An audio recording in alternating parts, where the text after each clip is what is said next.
J.D. you are speaking about. What do you mean? I'm talking about the kind of diplomacy that's going to end the destruction of your country. Yes, but if you Mr. President, with respect, I think it's disrespectful for you to come into the Oval Office and try to litigate this in front of the American media. Right now, you guys are going around and forcing conscripts to the front lines because you have manpower problems. You should be thanking the president for trying to bring an end to this conflict. Have you ever been to Ukraine that you say what problems we have? I have been to. Come once. I've actually watched and seen the stories, and I know what happens is you bring them on a propaganda tour, Mr. President. Do you disagree that you've had problems bringing people into your military? And do you think that it's respectful to come to the Oval Office of the United States of America and attack the administration that is trying to prevent the destruction of your country? A lot of questions. Let's start from the beginning. Sure. First of all, during the war, everybody has problems, even you, but you have nice ocean and don't feel now, but you will feel it in the future. God bless. You don't know that. God bless. God bless. You will not have war. Don't tell us what we're going to feel. We're trying to solve a problem. Don't tell us what we're going to feel. I'm not telling you. Because you're in no position to dictate that. Remember this. You're in no position to dictate what we're going to feel. We're going to feel very good. You will feel influence. We're going to feel very good and very strong. You will feel influence. You're right now not in a very good position. You've allowed yourself to be in a very bad position, and he happens to be right about it. From the very beginning of the war. You're not in a good position. You don't have the cards right now. With us, you start having cards. Right now, you don't. You're playing cards. You're playing cards. You're gambling with the lives of millions of people. You're gambling with World War III. You're gambling with World War III. And what you're doing is very disrespectful to the country, this country, that's backed you far more than a lot of people said they should have. Have you said thank you once this entire meeting? No, in this entire meeting, have you said thank you? You went to Pennsylvania and campaigned for the opposition in October. Offer some words of appreciation for the United States of America and the president who's trying to save your country. Please, you think that if you will speak very loudly about the war, He's not speaking loudly. He's not speaking loudly. Your country is in big trouble. Can I Wait a minute. No. You've done a lot of talking.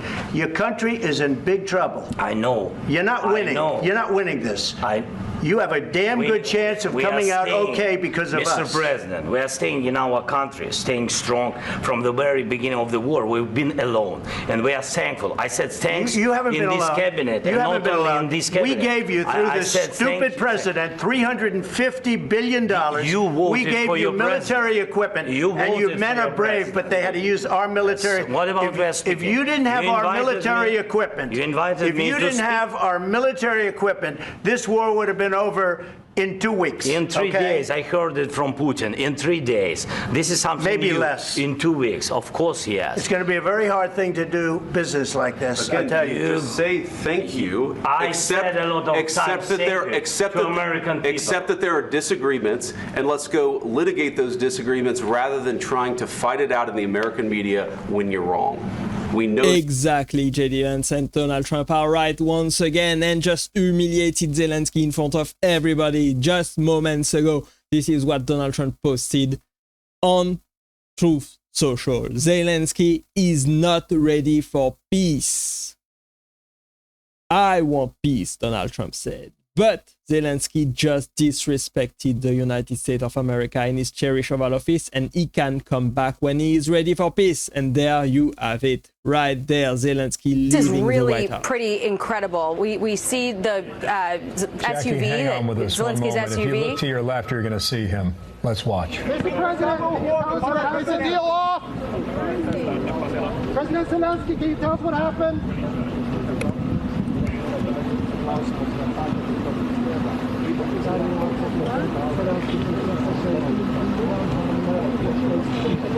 Complete humiliation. This is while we live in a very, very historic moment.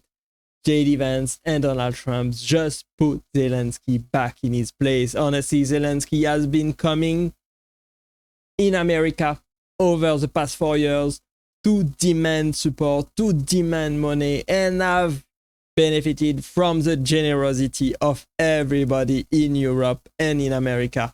And he comes into the Oval Office, arguing with President Trump, arguing with J.D. Vance, the vice president, and basically talking over Trump the whole time, not letting him speak, answering questions before Trump to the American media, to the reporter asking questions. He was very disrespectful. And J.D. Vance is right when saying he should say thank you. He should be happy that he received such support from the American people, from the American government, and he should be happy that he got a meeting with Donald Trump and J.D. Vance in the Oval Office, and he should be happy that Donald Trump is trying to bring peace to the region, trying to end the war, trying to end the massive everyday killing of innocent lives that is going on, that has been going on for too long. And apparently he doesn't want peace at all. All he wants is money. All he wants is weapons to keep fighting. All he wants is to defend his country against Putin, against Russia, but he doesn't care at all about the thousands and thousands of lives that are being lost right this moment as we speak. I hope, honestly, that Zelensky is able to think differently very, very soon. And he's probably going to come back. Because he cannot win the war. He cannot ensure the safety of its people and the safety of its country without the help of America and the American people. Without the support from Donald Trump and J.D. Vance, he is basically completely finished. And the support from Europe alone is not going to be enough to help Zelensky win the war or ensure the safety and security of its country and its own people in Ukraine. And he basically needs the help of America. And this is not how you ask for help, if you ask me.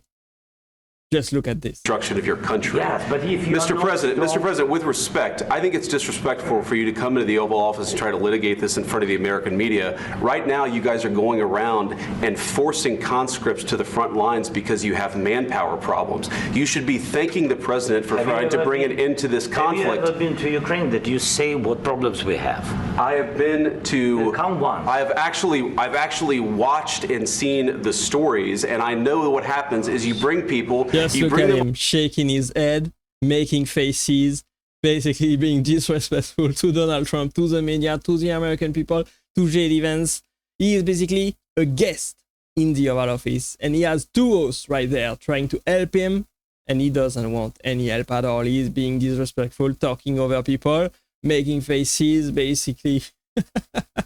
I cannot comprehend why you would do something like this. You should be very thankful to Donald Trump to be willing to help you, and to the country that basically accepts you into its Oval Office and willing to give you millions and billions of dollars, basically, to save your people and your country. And this is not how you should act at all when you are begging for support, when you are begging for money.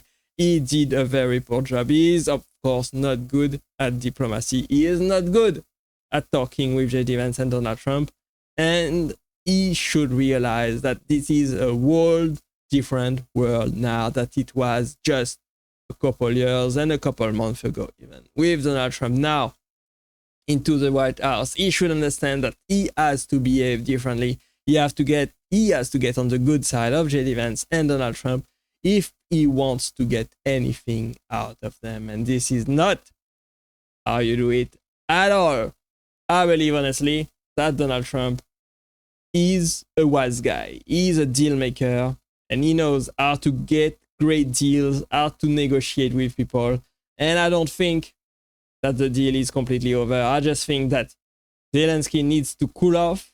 He needs to understand how to talk to all the American people and to Donald Trump and J.D. Vance a little bit more and think about peace. He should be ready for peace. I believe he will come back in the future when he is ready. He's probably going to have a couple more meetings with J.D. Vance and Donald Trump and the negotiate team in the future. I believe that's what's going to happen. So not all is lost for Zelensky now, but he just got completely destroyed and humiliated and kicked out of the White House in front of everybody. Absolutely. While we live an historic moment right there. Let me know what you think about what's happening right now. Thanks for watching and staying with me till the end to this video. I appreciate you being here as always, and click right there to watch the next video, and I will see you there. Bye bye.